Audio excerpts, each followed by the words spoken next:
I'm going to start with a fairly unpopular opinion, so let the dislikes come in. I didn't like The Last of Us Part 1. Don't get me wrong, it's a good game and I get why people loved it. For its time, the way it told the story was on another level. The writing was strong and Joel was awesome. But I thought the gameplay was fairly standard and it got boring pretty quickly.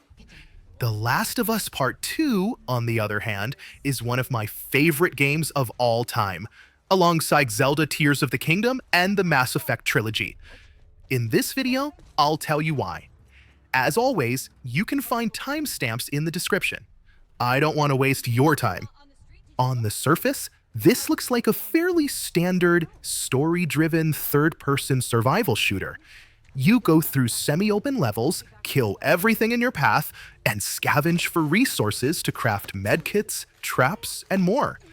A formula we've seen before, but the quality of all the elements and how well they blend together is what makes this such a good game. I first played and finished the game on PlayStation 4.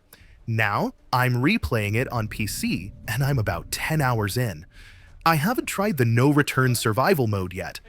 Let me know in the comments if I should. By the way, if you're looking for a cheaper way to get it on PC, check the instant gaming link in the description. Let's start with the most contentious part of the game, the story. I will talk about that one choice they made, but first, I want to say that whatever you think of the choices they made, the way the story is told, from the animations and high-fidelity cutscenes to the seamless transitions between gameplay and narrative, it's on another level. The writing? Still among the best in any game. It raised the bar for narrative in gaming, and even years later, very few titles come close. Yes, this is a remastered version, but the core story, the beats, the performances, those weren't changed. Mostly, they just improved the textures, lighting, and environments. Quick spoiler warning, I'm about to talk about one of the biggest moments in the game. I'll show the minute on screen where you can skip to if you want to avoid it. Ready? Let's go. We're used to having a clear hero in games, but that's not how real life works. Choices have consequences. Violence only ends when someone chooses to stop it. And that's what The Last of Us Part 2 is really about. Joel's death hit hard. I didn't like it either. But it wasn't just there to shock you. It was meant to show a continuation of the cycle of violence. And yes, to break you as the player. You're meant to feel what Ellie feels, the grief, the rage, and the obsession. It's the emotional foundation for everything that follows, and it forces you to confront just how far revenge can take someone, and what it costs. You go with Ellie on that journey, and at first, you're completely with her. But slowly, you start to question her choices. Then, the game flips things. You take control of Abby, someone you hate. But as her story unfolds, you see the pain she's carrying too. You might never like her, but you understand her. And that's the point. The game forces you to empathize with both sides, even when it's uncomfortable. From a storytelling perspective, it really worked. Now let's talk about how the combat supports all this. In most games, enemies are just there as gameplay obstacles. But in The Last of Us Part 2, killing someone actually feels impactful. They call each other by name. If one of them dies, the others react. They get angry, they panic.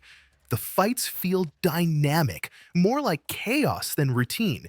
You might start in stealth, methodically taking enemies down, and then it goes off the rails. Suddenly, you're scrambling to survive, constantly moving, trying to adapt. But it's not just the mechanics. The visuals hit hard too. A clean headshot with the right weapon cracks the skull open. A stealth kill? You feel the struggle, especially after hearing their name. That's what makes it personal. Not just more enemies running through a door. This all ties into the difficulty settings. On normal, you have plenty of ammo and resources. On hard, they're scarce. Usually, that feels annoying in survival games. But here, every bullet matters. You see what your shots do. So when you run out of ammo, you feel it. Moment-to-moment gameplay is excellent. This is one of the first action games where the play your way marketing line actually felt true. You can approach each encounter however you want. Go stealth, go loud, go vertical, flank from the side. There's always another way. And it works. The pacing helps too. Early on, fights are straightforward. Later, it gets intense. You can't stay in one spot because dogs sniff out your scent. It forces you to keep moving in stealth. Early fights are just kill a few infected, but things ramp up fast.